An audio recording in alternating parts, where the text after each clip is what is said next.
Hello, it's me, man, Manga Boy. If you like today's video, please like, comment, and subscribe below.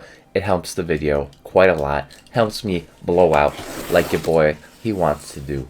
Anyways, today we've got quite a large haul from the Right Stuff Overlords, as per usual. Let me get rid of these little packing boys here.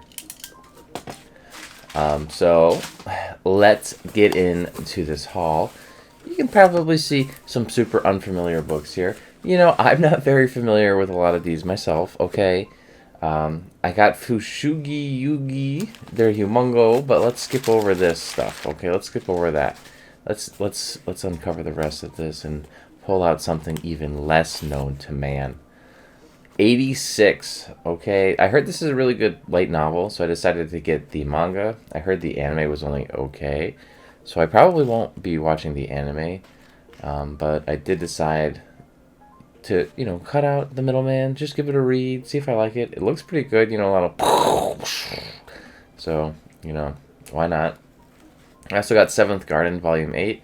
I actually bought the whole series on the Viz Media sale, but it was recommended to me by a viewer, so I was like, yup. I'll probably read this as soon as I get them all in, because it was recommended by a viewer. So those tend to get priorities. I just feel like that's just a nice thing to do. 7 Deadly Sins, 7 Days, Volume 2.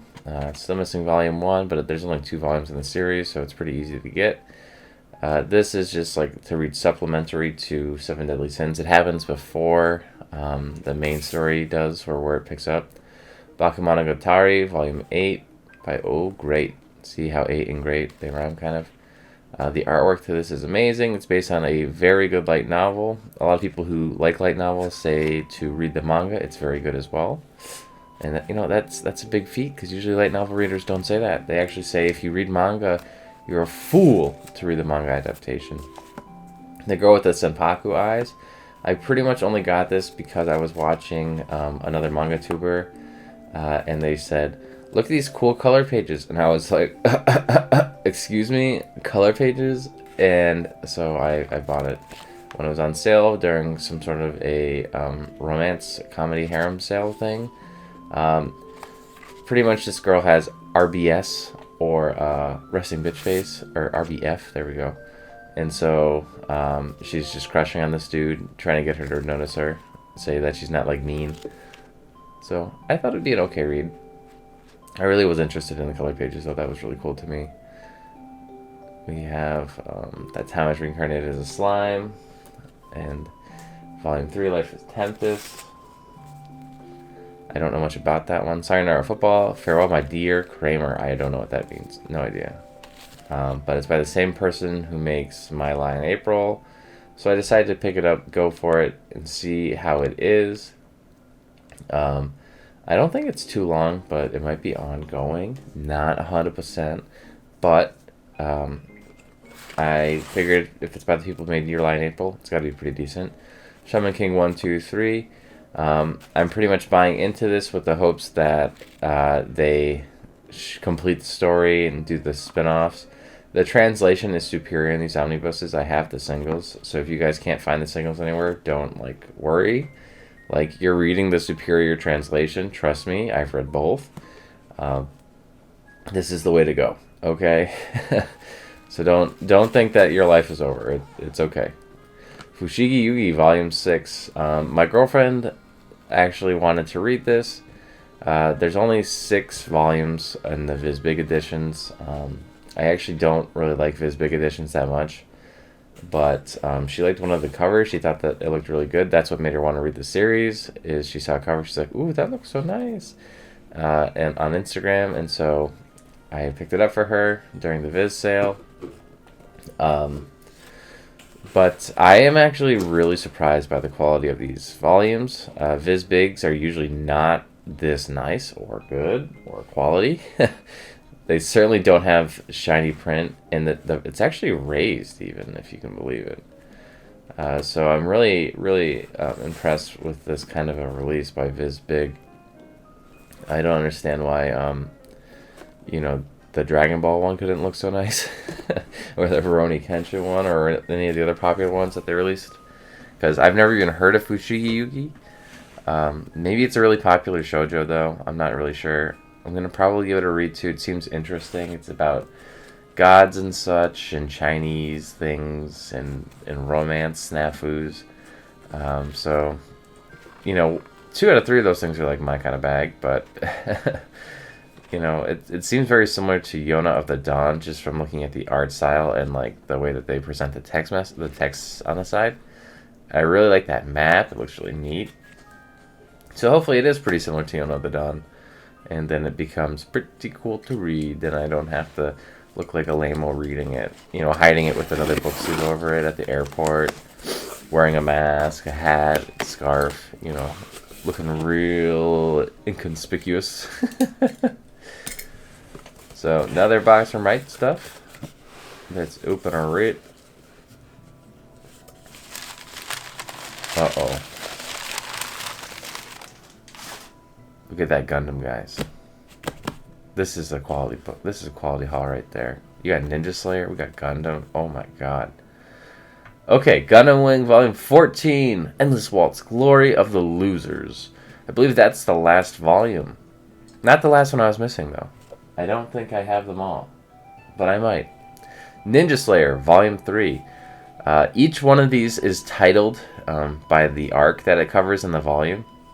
Ninja Slayer is actually made by Westerners and then translated over in Japan. And then the anime is actually made by Trigger, and I love Trigger. So when I was watching this, I liked it, but it's like a web series, so each episode is only like 2 minutes long. So I got really... It was hard for me to keep up with it because they're so short, so I have to keep coming back, watching 2 seconds and stopping. Minutes of Dark Ninja. That sounds sick. So yeah, made it really hard for me to watch it and get into it. So I was gonna wait for them all to come out, and then I just didn't watch it. But I will be reading it, of course. Now they weren't all brought over to America, but a lot of Ninja Slayer was. There's the Ninja Slayer series, and there's Ninja Slayer Kills Again. There's another series that I don't think came out to America, but that's okay. 1 minute before the Tanuki. I don't know what that could possibly mean, but that has to be an epic volume. Atrocity in Neo Saitama. Sometimes there's part 1, 2, and 3s to the arc, so it'll say it on there as well. If there's multiple arcs, it'll have multiple names. The Last Girl Standing, Ichi, meaning 1. Let's see. Isn't that neat? I think that's so neat. Please comment below if you think that's so neat, because it is so neat, by the way. Machine of Vengeance. But yeah, this is going to be full of sci-fi, blood and gore. It's intense. It was pretty comedic too, because it was so over the top in the anime. Hopefully it is, or the web show, whatever. Hopefully it carries that same kind of vibe into the manga, though it might be hard. Tokyo ESP. What is this? 1 through 8, but I'm missing 2. Volume 8's the last chapter. That guy's got a penguin on the head. The girl's got a panda. Very neat, very neat. Looks like they're getting married at a funeral or something. I don't know. Ooh, look at that shininess. That's a cool spine. Oh, she hurt her arm. Poor thing. Here we have volume 5. I love the covers to these. I think that it's really cool aesthetic to have the white in the bottom and then like a nice vibrant color up top, like the blue and the orange on the back. I think these are technically omnibuses, but I'm not 100% on that. I think the front is the original cover and the back is the other cover. But I don't know. Don't quote me on it because I'm not a quotable man. But I got this because I always thought that the anime looked interesting, but I never got around to watching it, so I thought I would... Look at the penguin. Look at the bloody trail. Penguin didn't do bad things, penguin. Oh, penguin's in jail. Holy shit. Things must have gone down for Penguin to go to jail. Not even Batman can send Penguin in jail for long. But yeah, I thought it looked really cool. So I picked it up because I thought the anime looked really cool, but I never watched the anime because I don't know. But the manga, I said, yep, let's get it. See, she's got a penguin! From what I understand, she like hunts down like supernatural crimes and things like that to stop them from happening. But it gets more and more out of control as the series goes on. So I can't wait to see what kind of nonsense we get into. City number 7. I think this was the only volume of City I was missing, so now I have 1 through 10. This is by the same person who made Nichijou. So yeah. I think it's super funny. That's pretty much how it goes. You buy things, you're like, oh, that looks like it could be funny. And it's like Calvin and Hobbes, so the jokes will either land or the jokes won't land. It just depends on the volume. I like how Mushoku Tensei does this. So the main series volumes are all multicolored, but Roxy Gets Serious, the spinoff, is all just yellow. Mold Suit Gundam Wing, Glory, Endless Waltz, Glory of the Losers. There we go. I think that this completes the series for me. It's like 1 through 15 or 14, something like that. I think it's 14. And again, I'm pretty excited to read this. The Gundams look so sick with that color spread. The comics look so chibi. Look at that cuteness. But yeah, I really liked Gundam Wing when I was a kid, so that's why I picked those up. Mushoku Tensei, Jobless Reincarnation, Volume 1. These are starting to get really hard to find. I have Volume 2 already, but the volumes are starting to get out of stock because this is by 7 Seas Entertainment. Everything they release goes out of stock within a few months. So if you ever see a series that you like by 7 Seas, I strongly recommend you pre-order it or buy it before it goes out of stock. They're one of the few series I wouldn't wait for a sale on. I would get them as fast as I could, personally. We're back at it. Sorry, guys, I broke my recording setup. Anyways, so we got Roxy again. Wait, no, that was not Roxy. So now we have Roxy Gets Serious. Roxy's the tutor to the main character in this manga. So you go see dang dang dang dang. That means she's not very good. At least that's how I interpreted that. So yeah, Roxy's the tutor, and I guess like the main character says, "Why don't you ever apply yourself to use this constructor?" And she's like, "I don't know. They just said I shouldn't." And then she does, and then I guess this is the spinoff.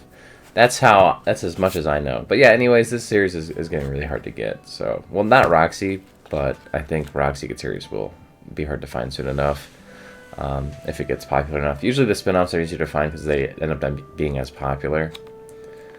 But yeah, definitely pick up any 7 Seas Entertainment as a pre-order as fast as you can, or anything like that, because they go out of print like fast. I only say they go out of print because Right Stuff says no longer available. Arrow Under the Bridge, Volume 8, 6. I like how they do the sides here. It's an omnibus. They have the spines of each 7. I think that B cover is really cool too. So yeah, that's gonna. Oh yeah, I gotta show you guys some of the cool art. Look at this. That's your wife. These are. What the heck was that? This is like a wicked funny manga. It's just so wacky and like gets intense out of nowhere. It's just funny. Okay, it's just funny. Trust me. Anyways, that's it for today, guys. I'll catch you on the next one. May's about to get a lot crazier, and not because of the amount of manga, but because of the craziness that I receive in the mail. I'll see you next time. Bye-bye.